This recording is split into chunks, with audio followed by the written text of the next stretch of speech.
Ang ika-4, paggalang sa magulang.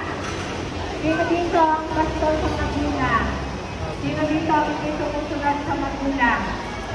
So, dapat natin igalang at mahalin ang ating ama at ina. Naunawaan? Ama at ina.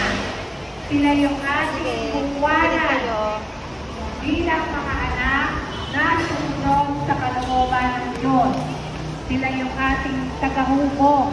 Ipinagkaloob o pinagkatiwala ng Diyos sa ating mga magulang para sila yung unang nakikita na magtutulong sa